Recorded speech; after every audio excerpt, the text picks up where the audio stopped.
Welcome to Peninsula Seniors Out and About. We're at the Western Museum of Flight in Torrance. Let's go see what Cindy has for us today.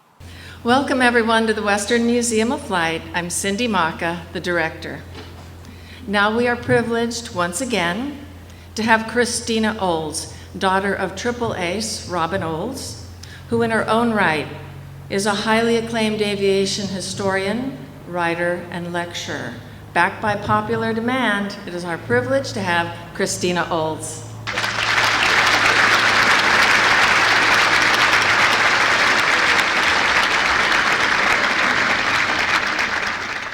Good morning, Western Museum of Flight. I just remember remembering that wonderful Vietnam movie when Robin Williams says, "Good morning, Vietnam." It's wonderful to be back. I love being here. And those of you who were here last year learned that, to my great surprise, I've always known my dad trained in P-38s at Lomita Field. I had no idea that Zamperini Field was Lomita Field, where my dad trained in the P-38s before World War II, right here.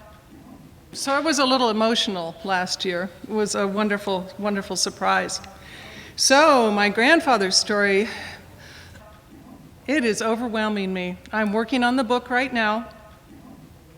It's a huge story, and surprisingly, my grandfather had a much bigger role in the Air Force than my dad did. My dad was a commander and a leader and a great fighter pilot and sort of an iconic guy to get to know, but my grandfather was part of the formation of our Air Force. And because I didn't know him personally, he passed away before I was born, I've had to research this.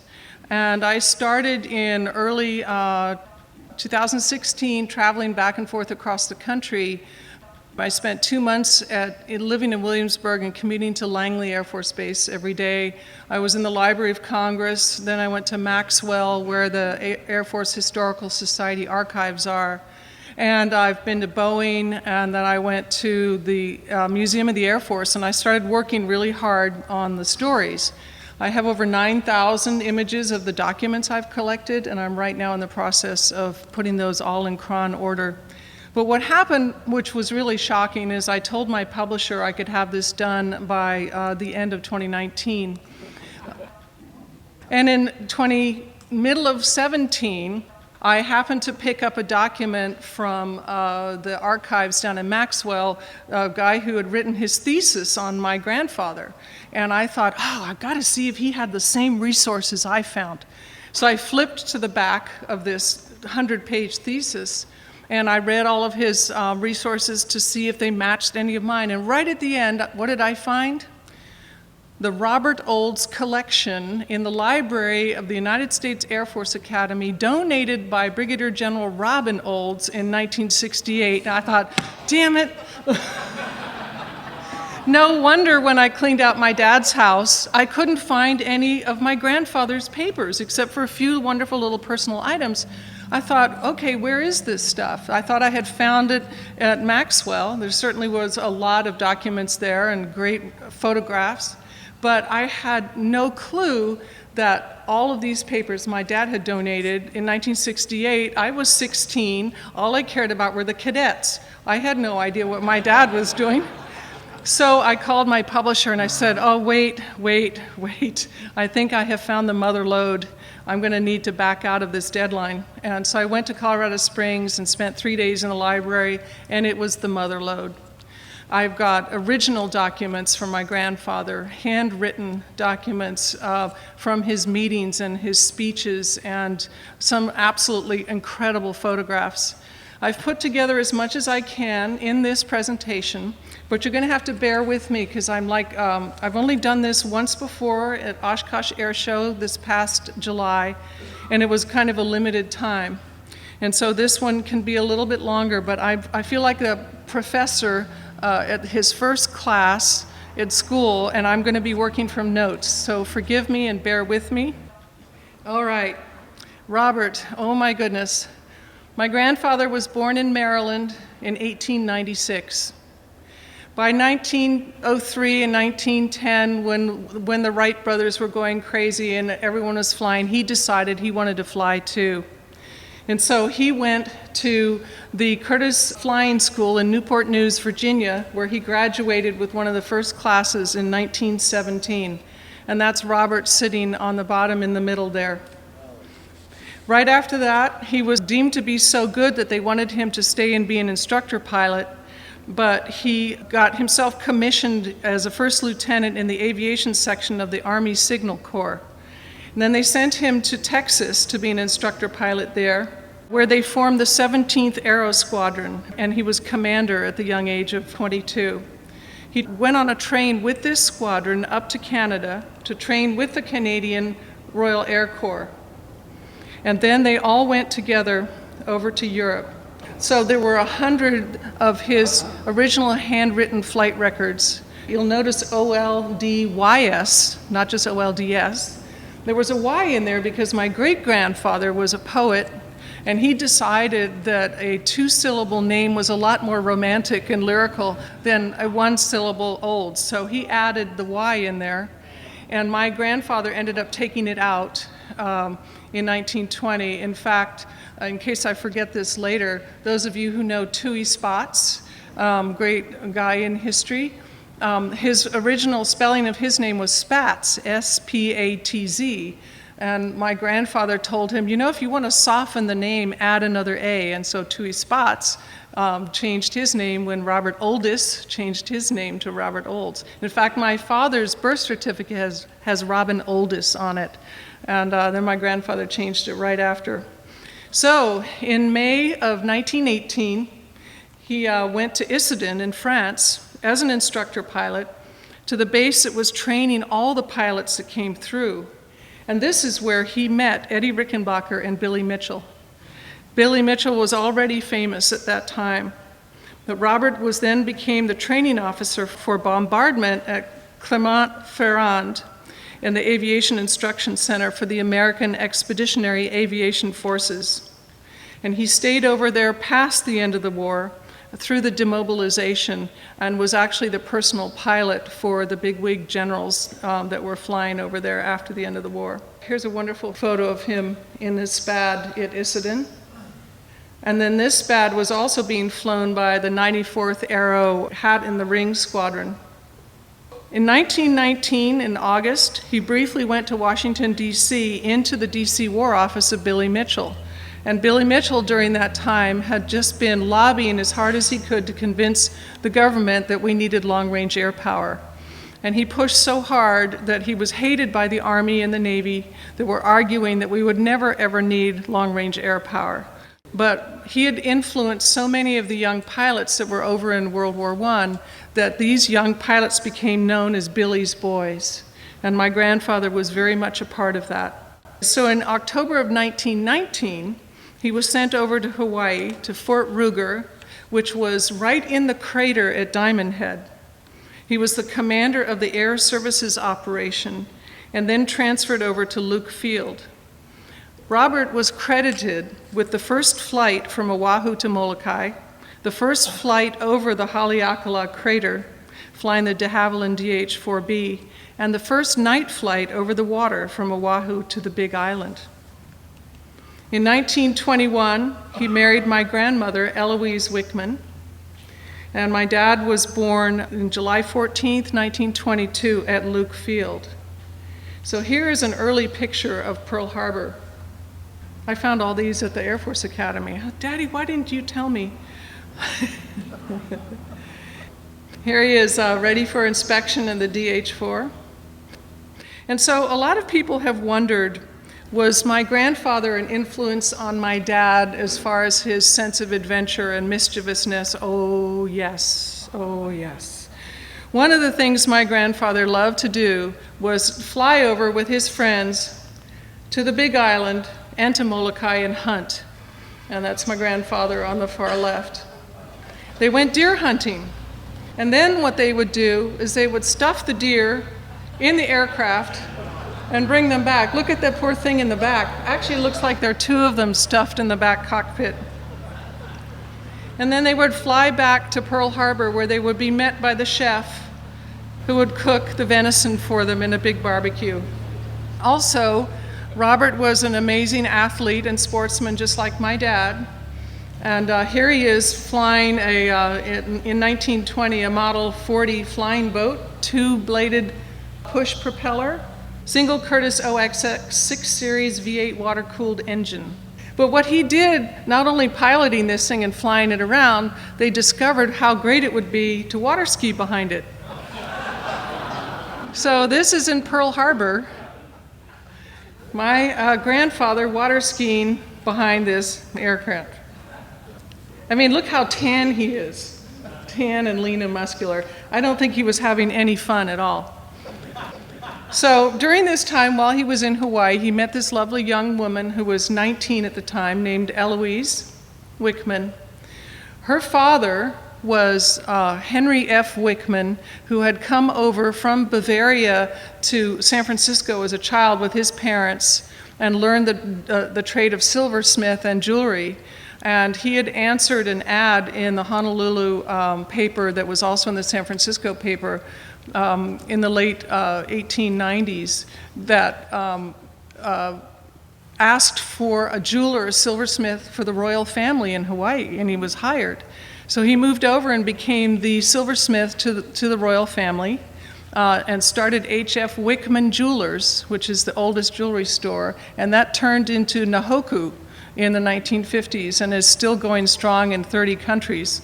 I wish there were a direct line to that, but there isn't. He sold it in the late 1930s. So there's my grandmother, Eloise, married October 22, 1921. People tell me I look a lot like her. My dad used to tell me that all the time. Robin was born in 1922, as I said, and there he is, age 2, right before they moved back to the States. And during this time in 1922, Robert became the commander of the 5th Observation Group at Luke. They would go on to have a second son, Stephen, in 1924, but back in Washington, D.C. So Robert headed back to D.C. and was hauled right in to be Billy Mitchell's aide in the War Office. And he was beside Billy Mitchell all through the trial. During this trial, and right before this, Billy Mitchell said, if we don't get our long-range air power in order and get ourselves ready, there is a great possibility that Hawaii can be attacked from the air by Japan. Think about that. 1925. But oh no, that possibly couldn't happen. And so he was hauled into court-martial in 1925 and stripped of his rank and returned to colonel. And this is my grandfather on the right and Billy Mitchell in the middle, and my grandfather was beside him the whole way, just absolutely devoted to Billy Mitchell's idea of air power. Poor Billy Mitchell had no idea what he had started and created, and I believe he died in a few years later and wasn't accorded the due that was, his honor wasn't really publicized until about 10 years later. So right after this time, Robert went down to Bowling Field in D.C. It's about 1926, and started doing, there he is with his pals, there's Robert in the middle, and he started flying absolutely everything he could find. So there's a wonderful series of photographs here. This is a Handley Page bomber right here. And all of these are taken of Robert because they were marked that way as photographs in the files that I found.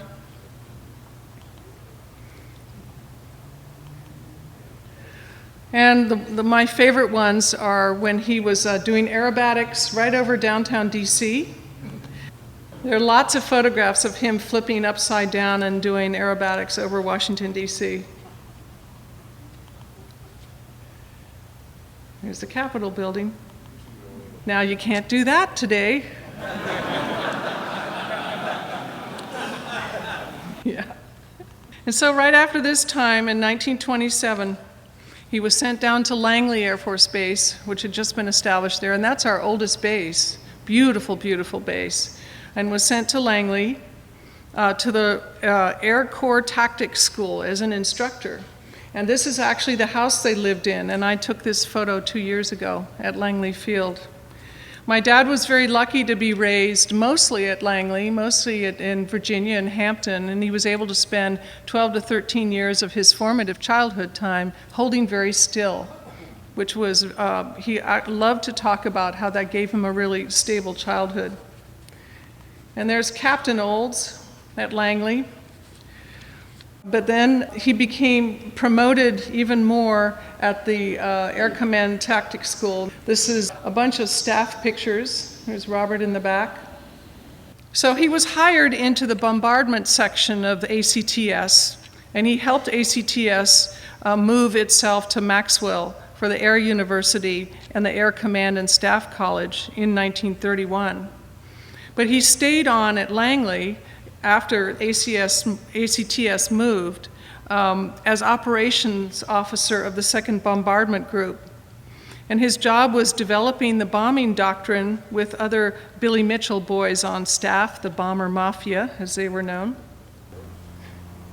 1931, over Langley Field. Here's a photo of Langley Field in 1932. The ancient wind tunnel is there, which is still there. It's incredible to see. Here's another photo of Langley then. And an aerial shot of Langley. So in 1932, Robert had been flying this big behemoth of a bomber. He's in the middle there. And they decided they could race it in the Cleveland Air Races, the Keystone Bomber. So he did. He went on and raced it. I don't know how they did. I can't find a record of that. I will let you know once I find it. Here's another one of him with the bomber. Cleveland Air Races. So at that time, he started really focusing on developing the bombardment. And here are the bombardment airplanes that were at Langley at that time, the de Havilland DHB, the Keystone, the Martin YB-10A. In 1935, he was promoted to major and returned to Langley, where the command staff of the General Headquarters of the Air Force was established. He became the Chief of Inspections under the General Headquarters Chief Major Frank Andrews. And Major Frank Andrews, who became Major General Frank Andrews, who became the driving force with Robert Olds of the development and acquisition of the B-17 bomber with Boeing. And here I put see all these question marks? If anybody can tell me what this aircraft is, I will be forever in your, beholden to you. Dun, dun, dun, dun, dun, dun, dun.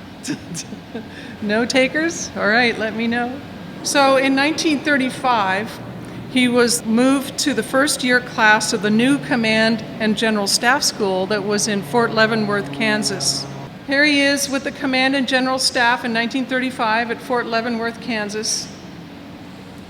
And right after this time, he was asked to testify by FDR in front of the FAA commission that was brought together to review all aspects of U.S. aviation.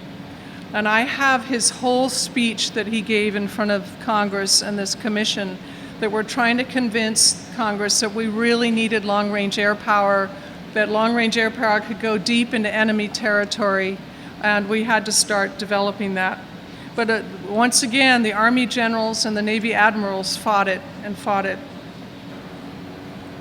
This is another photo of the Bomber Mafia. And here in 1936 are Martin 10Bs lined up. And so during this time, Boeing was developing the B-17. Love these photographs. And in March of 1937, Robert Olds flew the one and only YB-17 from Seattle to Langley. And this giant aircraft was then used to help victims of the Chilean earthquake. And then the first B-17s started arriving at Langley. And Robert Olds was the first commander of the first squadron of B-17s. He was promoted to lieutenant colonel and named as the ultimate commander of the 2nd Bomb Group and received all the B-17s coming in from Boeing. His job then was to build a capability of conducting bombing missions anywhere in the world and in any weather. Robert's training of the group emphasized competency in instrument landings and takeoffs and long-range navigation. He was responsible for the development of operating techniques, tactics, and strategy for the new B-17. And I have learned that he was also the person who developed the flight check that airline pilots use today. It was the precursor of when you do your pre-flight and you're walking around the aircraft and making sure everything was going correctly. So in 1937, Barney Giles, second from the left, was the first pilot who flew the first B-17 to Langley. And then over on the right, who came on board as a navigator and Robert Olds' pet in the whole squadron, but Curtis LeMay. In 1937, here's crews of the 2nd Bomb Group. And this was my grandfather's writing as they were taking photographs of the rest of the B-17s arriving from Boeing in March of '37. He wrote the first formation picture of my B-17 bombers taken upon arrival of the 3rd. This is a photograph of him and his B-17 flying past Mount Rainier after picking it up from Boeing. And he had a personal B-17, number 10, that ended up being the lead ship for all of the flights back and forth across the country and down to South America. Here's another one of number 10. And another one of number 10. And right around this time, so earlier in 1921, Billy Mitchell had famously found a ship off the coast and had found it, which wasn't supposed to happen, and to prove to the Army and the Navy that long-range bombers could navigate and find ships at sea. And in 1937, in May, Robert Olds and Curtis LeMay, as his navigator, found the Italian liner Rex 620 miles off the East Coast. And they dropped water bombs on it to prove once again that these long-range bombers could find these ships. And later in 1937, once he was out in California with the squadron, they found the USS Utah. Now this was a very interesting segment because apparently they were given the wrong coordinates deliberately, and they were off by 2 degrees, which of course can lead you way off course. And Curtis LeMay figured this out, and the next day in the fog, they found the ship, much to the dismay of the Navy at that time. In September of 1937, Robert in number 10 led the B-17s in a PR move over New York City. And right around this time, Hollywood got interested in the B-17. I love this photo, it's beautiful. And Victor Fleming, the director of Gone with the Wind and The Wizard of Oz, came out to Langley to interview Robert in the middle and ask him to be the technical advisor on this new movie that would be called Test Pilot, starring Clark Gable, Myrna Loy, and Spencer Tracy. So Robert flew the entire squadron out to California, to March Field, and they filmed this movie in January of 1938. And during this time, he broke several speed records across the country. 2 record-breaking nonstop transcontinental flights between Langley and March Air Force Base. Return flight was of 2,317 miles was made in just over 11 hours. Think about that, how quickly we get from coast to coast these days. So that's a photograph of Robert taken during the flight across country. And then in February of 1938, he was tasked with leading a Goodwill mission down to South America. And there he is in the middle preparing for the trip. But in order to do this with his navigator, there were no charts to fly from Virginia all the way down into South America and over the Andes.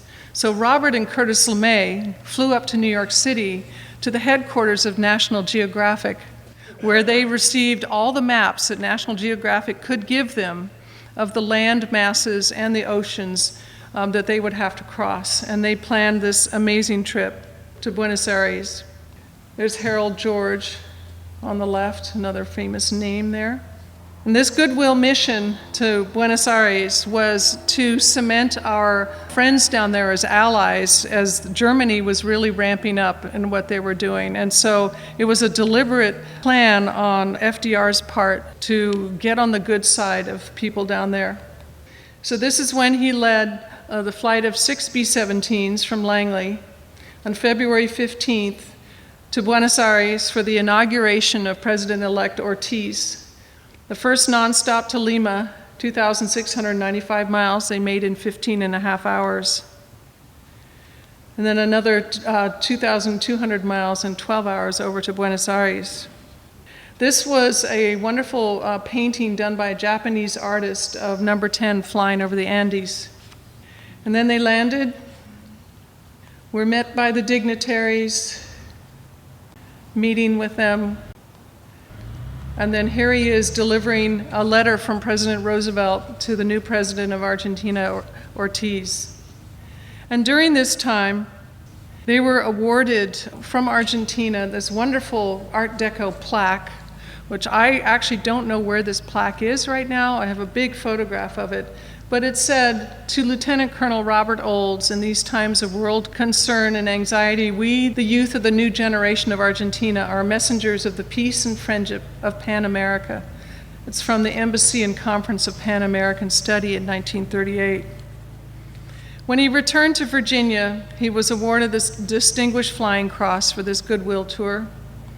And he was also awarded the Mackey Trophy, which sits in honor at the Smithsonian, and I took this photo. In August 1938, Robert flies the only Boeing XB-15 bomber built from Seattle to Langley. The tests showed that the XB was too large and unwieldy to use as a long-range bomber, and it was basically assigned as a cargo plane. But Robert was appearing in the news a lot those days, and in fact, this cartoon was made about him, showing his expeditions down to South America. And if you look at the top, the very top left, the person that wrote this cartoon was Captain Eddie Rickenbacker. So here is Robert and his group right before Germany invaded Poland. And here's another shot of his group. There's Curtis LeMay standing behind him. Another great shot. And then they made another flight to South America later that year. So in late 1939, Congress permits the selling of U.S. aircraft to the belligerents. Roosevelt wants to help the Brits get airplanes over there to fight the Germans. This is George Marshall shaking his hand before the second Goodwill flight to South America. And this is the wing was awarded the second Mackey Trophy at this time. The cockpit. So by the end of production in 1945, at the end of the war, 12,731 B-17s had been built by 3 aircraft manufacturers and were flying in theaters all over the world. Robert, in 1940, was assigned to the Plans Division of the Office of the Chief of the Air Corps, who was now then Brigadier General Carl Toohey Spaatz. Hap Arnold authorized Robert Olds to start planning a system to deliver the planes over to Europe. So in May of 1941, the Ferrying Command was established. Robert received the verbal orders to assume the important task of organizing the Air Corps Ferrying Command and of supervising delivery of bombers to the British, an assignment to which he brought unusual experience in the long-range flying of military aircraft over water and also over various types of terrain. Bob Olds had been given the job of organizing the ferrying of Lend-Lease planes to the British Isles by the North Atlantic route and to British forces in Africa by a southern route. During this time, he was still living at Langley. There's Robin standing behind him, young brother Stephen, and then 2 more boys with his second wife. I forgot to tell you that in 1926, my grandmother Eloise died. So my father was only 4 years old when his mother died. He was raised quite a bit by my grandfather's 2 sisters, who were wonderful, and I was lucky to meet both of them before they passed away in the 1970s. So Hap Arnold named Brigadier General Robert Olds as head of the new Air Corps Ferrying Command. Now this is a story that I love, and I'm going to be emphasizing this a lot in the book because people don't know this story. Robert's executive assistant in October of 1941 was a young man by the name of Lieutenant Robert Love. Lieutenant Love's wife was Nancy Harkness Love, who was a commercial pilot. Nancy suggested to Robert that women can deliver these planes to England and let the men go to combat and the women can fly. Robert really liked that idea and asked Nancy to give him a list of women with commercial licenses. And then Robert suggested to Hap Arnold that women can fly the planes just as well as the men, so the men can focus on combat training. Hap Arnold rejected that idea and said, "Women can never fly these big things." But Robert started planning it anyway. Now, one of my really close friends is Hap Arnold's grandson, Robert. And Robert told me that Hap was just beside himself, that he didn't want women flying these big planes. But I am proud to say that my grandfather was the one with the idea, and he implemented it, and he started pulling these women together into the WAFS, W-A-F-S, the Women's Auxiliary Ferrying Squadron, in September of 1942. They started delivering the planes across the Atlantic and then later across the Pacific. Here's a map of the first ferrying command routes across the Pacific and the Atlantic.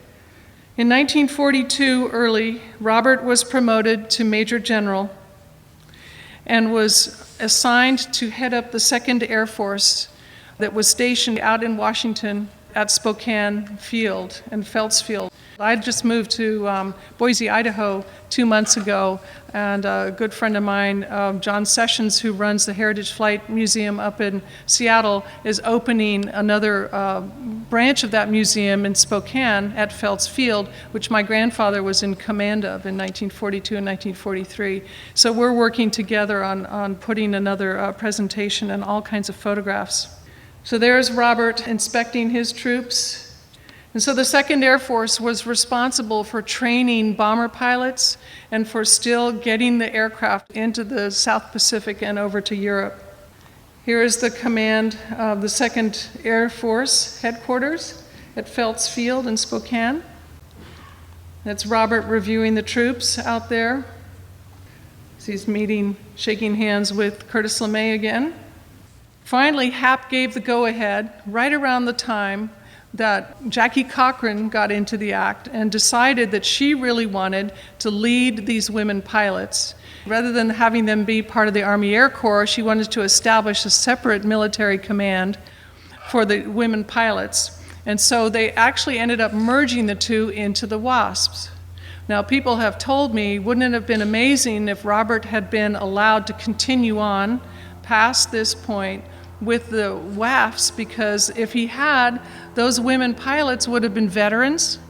They would have been acknowledged by the United States government and wouldn't have to wait until 1970s, 80s, and 90s to even be acknowledged as veterans or get any benefits or awards.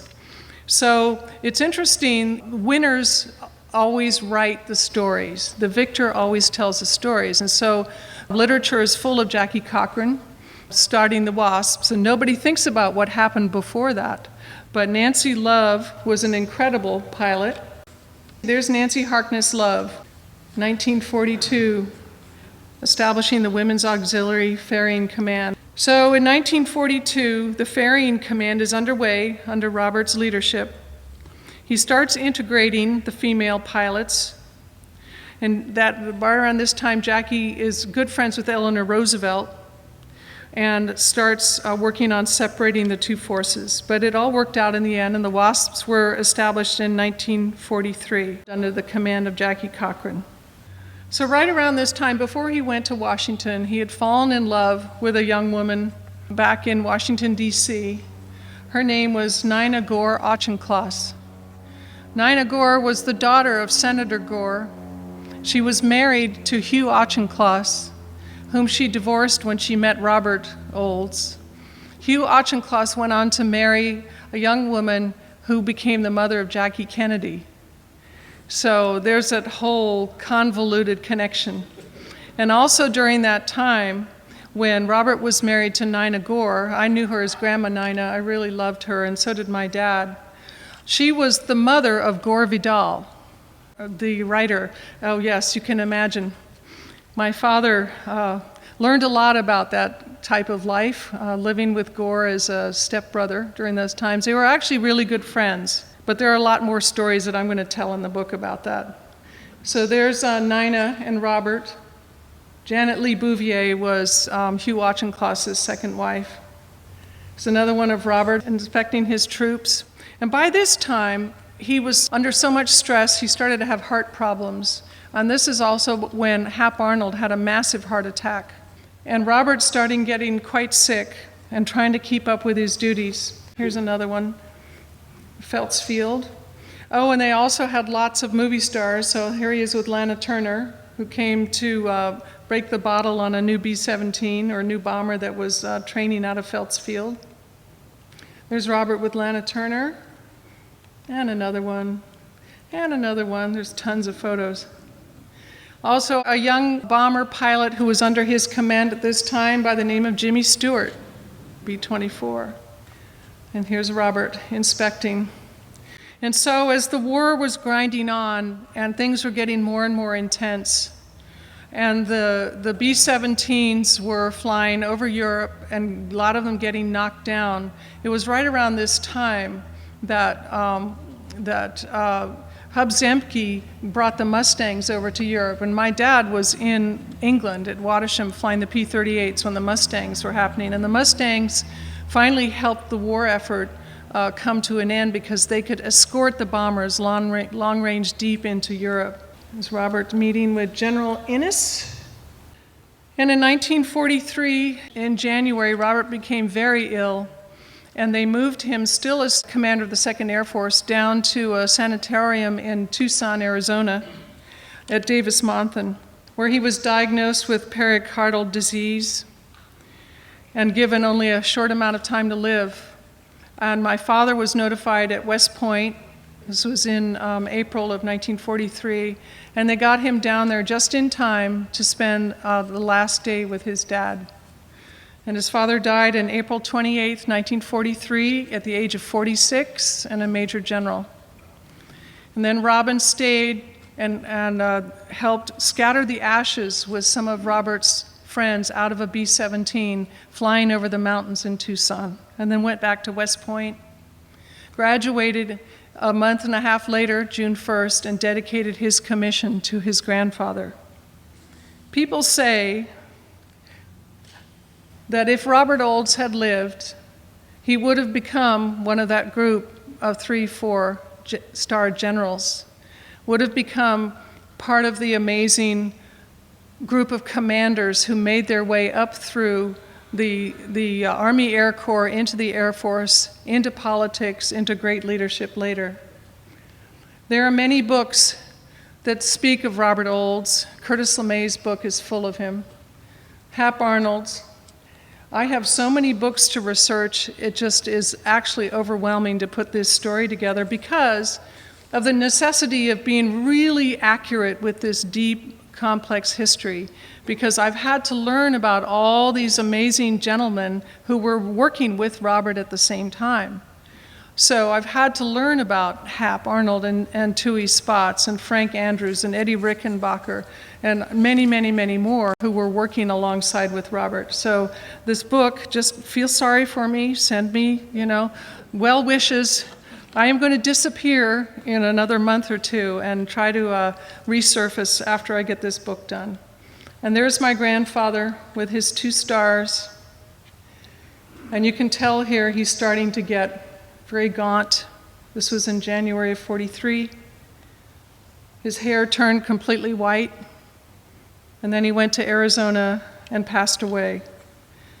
After he passed away, a Liberty ship was named the Major General Robert Olds that sailed in the South Pacific, and this was one of the ships that repaired the aircraft over there as they were brought onto the plane in parts and put back together again. So there he is. It's this great photo. My dad had this photo in his house, and I have that in my house now. Died on April 28, 1943, at only 46 years old. So the legacy in my family really, really astonishes me. And I feel so privileged to be able to carry on these stories. And when I think about how few people know about Robert and what Robert Olds did before my dad even came into the picture, it it surprises me that nothing had been written in his own book about him. And so I'm working on that right now because I really believe that the book about Robert Olds belongs right between Hap Arnold and Jimmy Doolittle and Curtis LeMay and all these greats that were flying together then. He was a part of establishing our U.S. Air Force. And when the Army Air Corps became the United States Air Force in 1947, he was part of that, you know? He was one of the founding members of the Dedalians and Quiet Birdmen. He carried forward his passion that he had learned from Billy Mitchell into the future and helped our United States Air Force develop. And the Ferrying Command turned into the Berlin Airlift. Then it became the Air Transport Command. And then the Military Airlift Command, ATC, and it's now the Air Mobility Command. So my grandfather had a hand in starting one of the major divisions of our United States Air Force. And I wish I had known him. My dad said that he and I would have been the best of friends and would have had great times together. Well, anyone who wants to water ski behind a seaplane, I can party with pretty well. So thank you for being here today, because you guys, other than the very small group at Oshkosh, are the very first to hear this story. And I'm hoping at some point, that I can tell this whole thing with more photographs without having to read notes. But thank you for putting up with me trying to be a professor up here. And so I would like to open it up to any questions. The question is, they made a movie, thank you, Betty. They made a movie of the court-martial of Billy Mitchell, asking if my grandfather is in there. Now, I have a copy of that movie. I haven't seen it yet, but what I do know is that my great-grandmother, Topsy, was sitting in the audience through that whole thing, and she was hired as a technical advisor on that movie. So I'm really looking forward to seeing it and seeing if I can spot her or if there are any scenes of Robert in there. And you know, it's all done by actors, so I'm not sure what I'm going to see, but it's fascinating. That's on my to-do list when I get home. So the question is, are there any plans for a documentary on Robert Olds? I certainly hope so. What I'm planning on doing is expanding these slides and doing my own YouTube presentation of Robert Olds' history, which I think I can even get out before the book is done so that some people become aware of him even before the book is launched. So the question is that there are a lot of people like Hap Arnold who said that women couldn't fly, and that a lot of people opposing Billy Mitchell, we can't do that. And his question was, am I finding things in my research where things are proven wrong? Absolutely, yes. Can you imagine Billy Mitchell in 1925 telling Congress that the Japanese could attack us at Pearl Harbor from the air? Think about that. But everyone said, no, no, no. So as I'm finding those discrepancies, and I'm really pointing them out, which is a part of being really careful with all this research. This book is going to be so footnoted. I'm hoping it can all be at the end rather than on each page. When I think about the people that were gathered in the living room at Langley in my grandfather's house, when my dad was a little boy hiding up on the stairs in his PJs and listening to all the talk of airplanes that were happening in the living room, I can only imagine how he was just so eager. My dad knew from the age of 5 that he was going to be a pilot, a fighter pilot. And down there, not only were they talking strategy and planning on how to push air power through, but they were singing. My grandfather played the piano, someone else played the guitar, and they would sing these old pilot songs that started in England in World War I and carried on in France. And they formed the basis of the fighter pilot songs that went all through World War II and up through Vietnam, and right up until about 5 years ago when they couldn't sing those songs anymore because they put the kibosh on the nasty lyrics. Fortunately, this is an aside, but I'm very proud of the fact that I knew how to sing the entire song of the Balls of O'Leary when I was 10 years old. And every chance I get when I'm with fighter pilots around the world, and I get to travel to air bases all over the world talking to our young fighter pilots in their flight suits, And I will make them sing the original lyrics of the Balls of O'Leary when we're locked safely away in the squadron bar.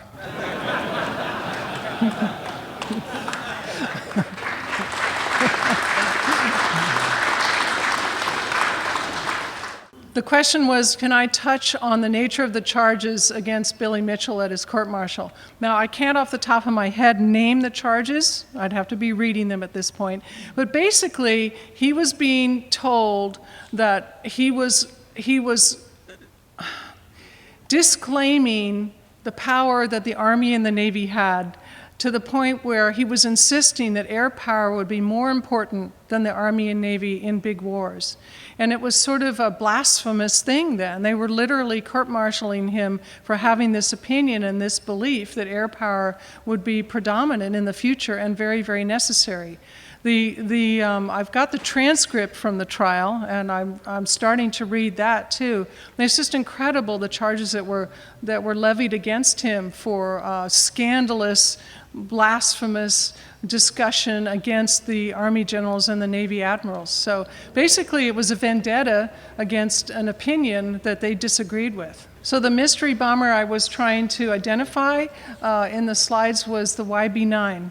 Thank you. The question was, how did I not end up in the Air Force? I seriously thought about it.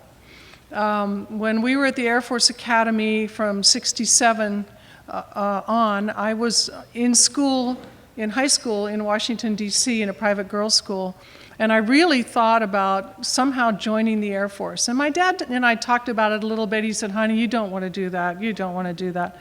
But I really wanted to learn to fly. So when I got to Vassar College in Poughkeepsie, I signed up for pilot training at Dutchess Airport right in Poughkeepsie. And I made it a week through ground school, and then my mother found out. She said, one in this family is enough. So I had to quit. But you know, I don't think I would have been a good pilot at that age. I was not a very secure or self-confident girl. And now I'm a really happy passenger. I've had flights you can't believe. I've been up in the Wright B Flyer. You know, I've flown in my dad's Mustang over Belgium. I've been in the Waco. I've been in the B-17 and the B-24. And it's just amazing. I will accept any ride that is offered to me. Happy. And some of us need to be the storytellers, you know? So I'm happy to be telling the story of these great histories and not be flying myself. Thank you guys so much. This was such fun.